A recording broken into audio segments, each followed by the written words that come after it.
$1.87. That was all.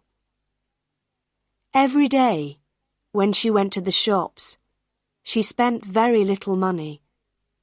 She bought the cheapest meat, the cheapest vegetables, and when she was tired, she still walked round and round the shops to find the cheapest food. She saved every cent possible. Della counted the money again.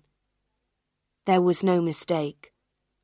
$1.87. That was all. And the next day was Christmas.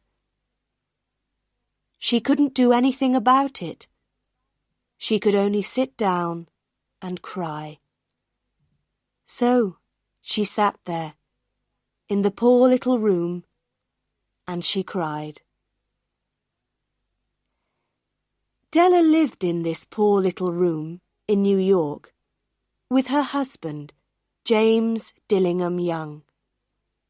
They also had a bedroom and a kitchen and a bathroom, all poor little rooms. James Dillingham Young was lucky because he had a job, but it was not a good job. These rooms took most of his money. Della tried to find work, but times were bad, and there was no work for her.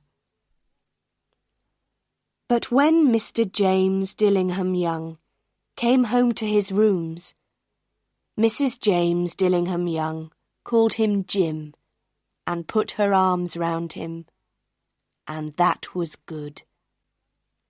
Della stopped crying, and she washed her face. She stood by the window and looked out at a grey cat on a grey wall in the grey road. Tomorrow was Christmas Day, and she had only $1.87 to buy Jim a Christmas present.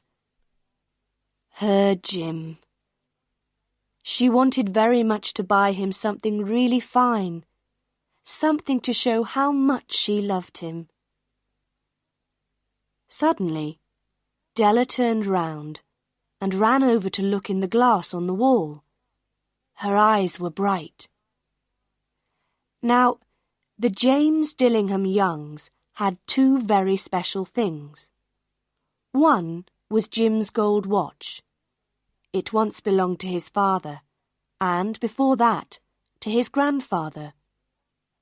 The other special thing was Della's hair. Quickly, Della let down her beautiful long hair. It fell down her back, and it was almost like a coat around her. Then she put her hair up again, quickly. For a second or two, she stood still and cried a little. Then she put on her old brown coat and her old brown hat, turned and left the room. She went downstairs and out into the road, and her eyes were bright. She walked along by the shops and stopped when she came to a door with Madame Eloise, hair, on it. Inside there was a fat woman. She did not look like an Eloise. "Will you buy my hair?" Della asked. "I buy hair," Madame replied. "Take your hat off, then, and show me your hair." The beautiful brown hair fell down. $20, Madame said, and she touched the hair with her hand. "Quick, cut it off. Give me the money," Della said. The next 2 hours went quickly.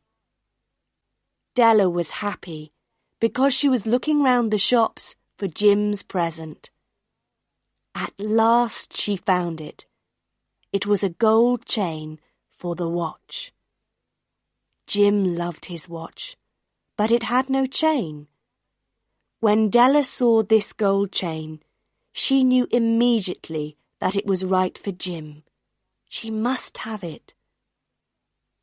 The shop took $21 from her for it, and she hurried home with the 87 cents. When she arrived there, she looked at her very short hair in the glass. What can I do with it? She thought.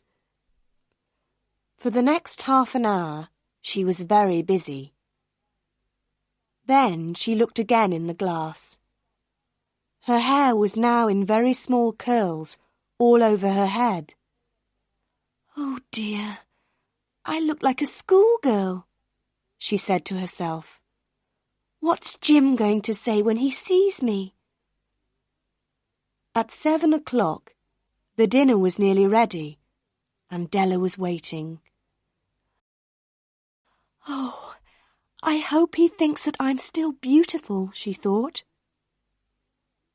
The door opened, and Jim came in and closed it.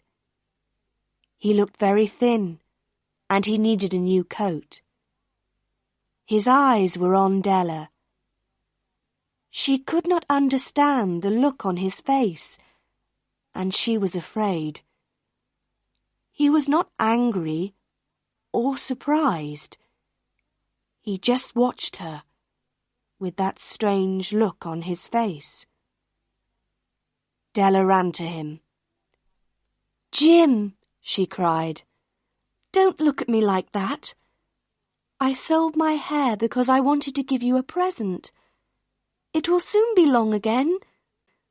I had to do it, Jim. Say Happy Christmas, please. I have a wonderful present for you. You've cut off your hair? Asked Jim. Yes, I cut it off and sold it, Della said. But don't you love me any more, Jim? I'm still me. Jim looked round the room. You say your hair has gone, he said, almost stupidly. Yes, I told you, because I love you. Shall I get the dinner now, Jim? Suddenly, Jim put his arms round his Della. Then he took something from his pocket and put it on the table. I love you, Della, he said. It doesn't matter if your hair is short or long, but if you open that, you'll see why I was unhappy at first. Excited, Della pulled off the paper. Then she gave a little scream of happiness. But a second later, there were cries of unhappiness. Because there were the combs for her beautiful hair. When she first saw these combs in the shop window, she wanted them. They were beautiful combs, expensive combs, and now they were her combs. But she no longer had her hair. Della picked them up and held them. Her eyes were full of love. But my hair will soon be long again, Jim. And then Della remembered. She jumped up and cried, Oh! Oh! She ran to get Jim's beautiful present, and she held it out to him. Isn't it lovely, Jim? I looked everywhere for it. Now you'll want to look at your watch 100 times a day. Give it to me. Give me your watch, Jim. Let's see it with its new chain. But Jim did not do this. He sat down, put his hands behind his head, and he smiled. Della, he said, let's keep our presents for a time. They're so nice. You see, I sold the watch to get the money to buy your combs. And now, let's have dinner. And this was the story of two young people who were very much in love.